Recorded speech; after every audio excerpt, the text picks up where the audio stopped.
Hey everybody, welcome back to channel Y.O.B. It's Joshua Solomon here. I'm doing a review for episode 5 of Invincible. So far I love the show. I binged two, I think 3 episodes in a row. So far after episode 2 I just watched 3 episodes in a row and it's just, I'm hooked on it now. Um, the show is just really entertaining. I like it. It's fun. It's creative. It's pay homage to all the comic books I loved, all the comic book characters I really adore, and I am excited to see the next episode. I'm only on episode 5, so I have to. Yeah, I'm watching episode 5 right now. I just finished watching episode 4, so this is a review for episode 4. I think I said review for episode 5, but I don't remember. But either way, yeah, this is a review for episode 4. And, wow. I am just stunned on how impressed I am with the show. Um, Give me a second, I'm just trying to pull up some notes real quick. I hope everyone's doing good. Uh,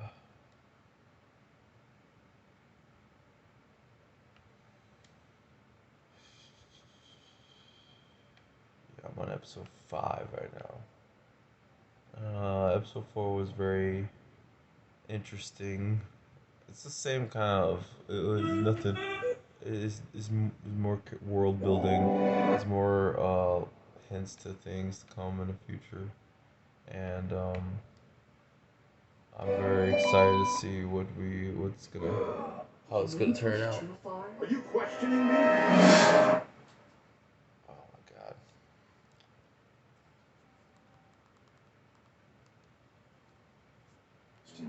I don't want to be mad at myself. But yeah, so I mean, I just think it's cool. We get more characters. We see Mars, and in the beginning, we were like in Egypt, and they're trying to unlock a tomb. This guy has some sort of he unlocks some sort of pharaoh's tomb, and but the tomb closes the pharaoh in it, and then we jump over to Omni Man and Invincible flying. He's training Invincible how to fly in a sandstorm, and I think he's in Egypt. And then they fly over to Mount Everest, and uh, they just have their talk, and it's a cool scene. I don't remember exactly. It's definitely a rewatchable show. I will watch this again. And then we have um, I forget her name. I'm gonna look it up right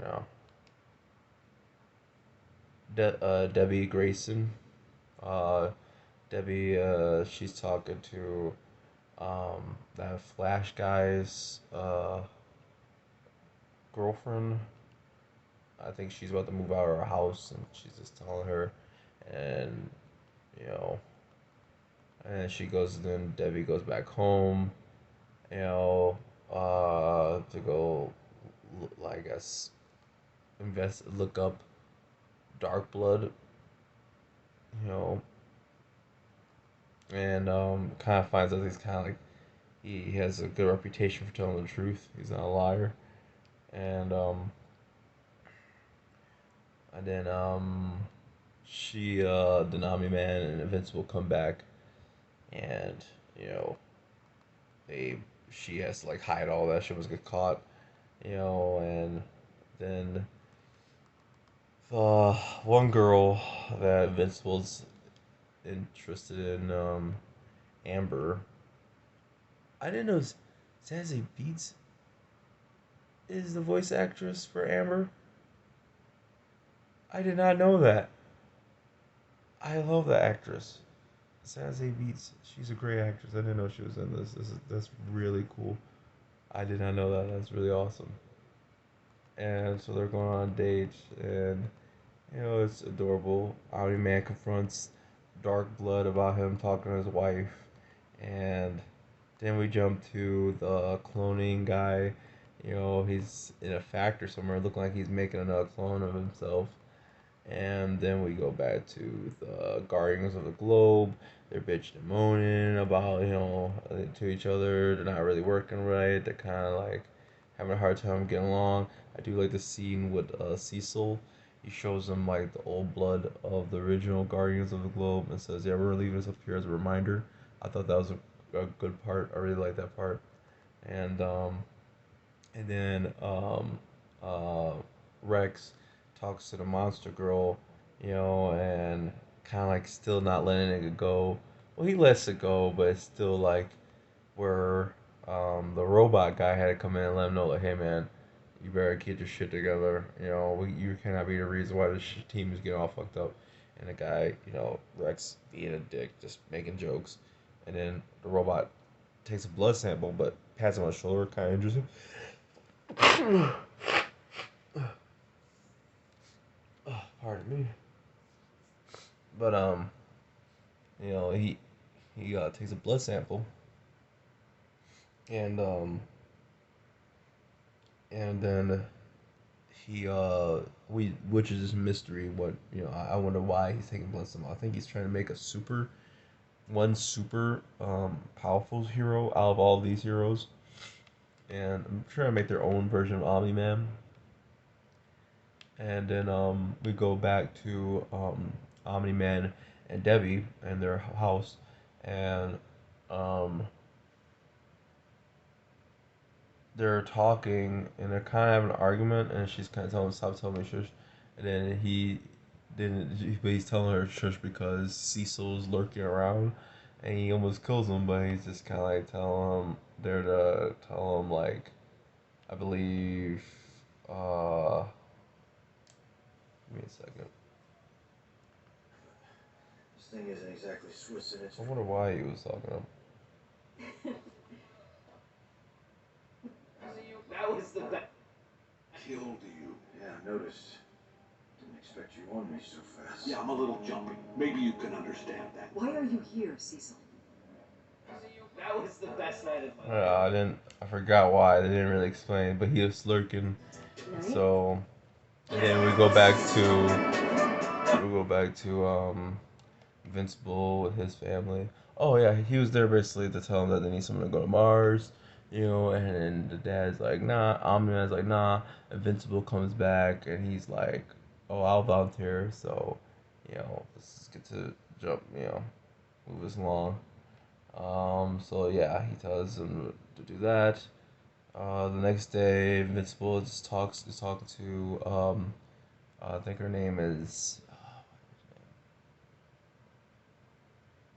Adam?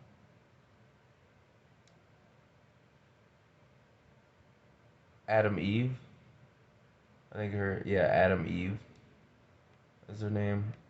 Um, and she's like saying, if you're gonna give away your secret identity, Amber, you better be sure that's the right one. And some good advice. He has to go on the mission in a couple ten, I think, in a minute, and he's just saying goodbye to Amber before he goes. And I mean, the romance is done very well. I think it's very comic book like.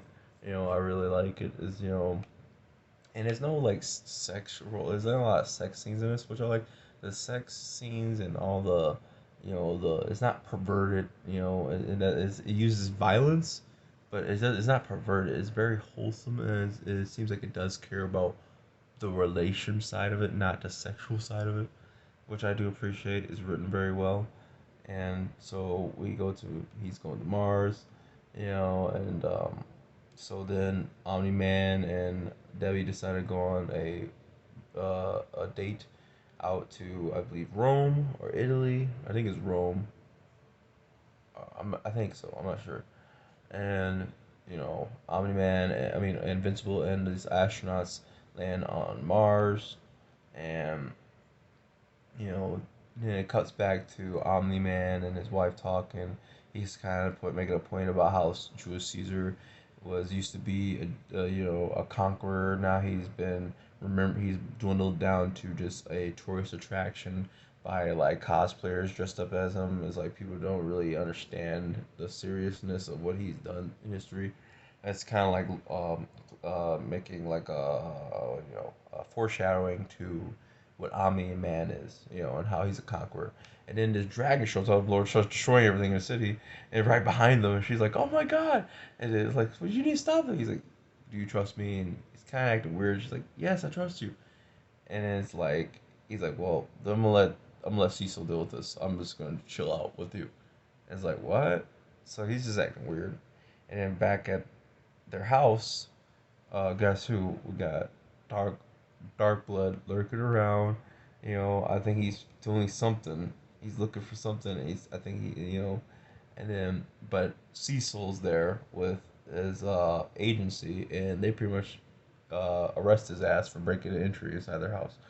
And so, and then we go back to Invincible on Mars. He's trying to find. Well, yeah, I missed something earlier. The astronauts got disappeared, so now he has to look for them. He follows the tracks into an underground lair, and then there's these kind of like face hugger creatures there, and then he fights them off. He goes further into the underground lair and meets the Martians, and they're like shapeshifters. They pretty much say like, "Oh, we can't have you guys go back." If these face hugger things, if they attach to a human, they can mind control, the humans and have this hive like army, and it's very was that from the Justice League, the octopus, or not the octopus, the starfish alien, that jumps on the faces of the heroes and mind controls them, kind of thing, playing homage to that.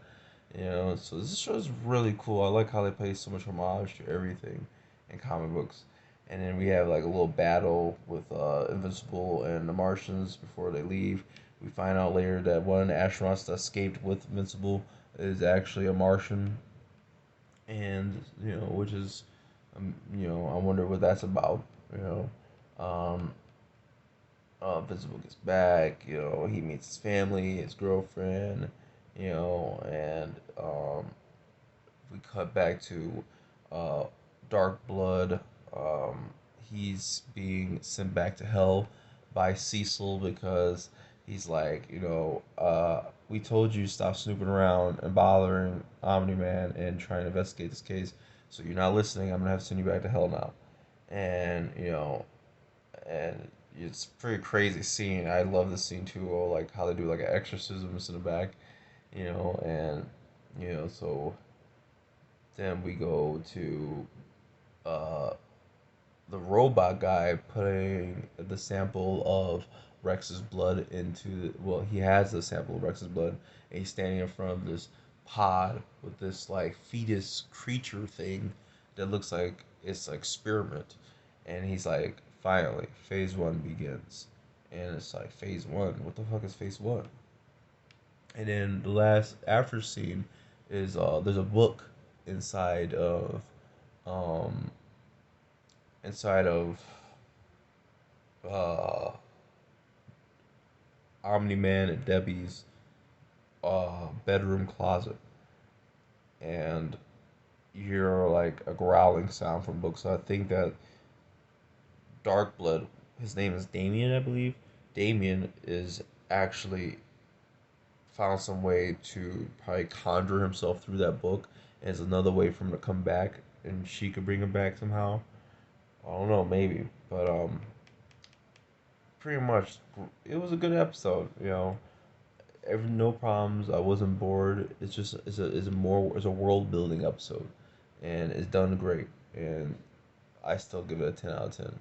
I give this a 10 out of 10, definitely. Um, you know, I really love the animation. I really love the voice acting. I think this is one of the best voice cast in an anime show. It has a huge cast of all talented voice actors, and Yeah, I think this is a 10 out of 10 show. I highly recommend people go and check this out. I enjoy it. And yeah, comment below, let me know what you think of the show. And please like and subscribe to help out the channel. And as always, may the force be with you. Peace.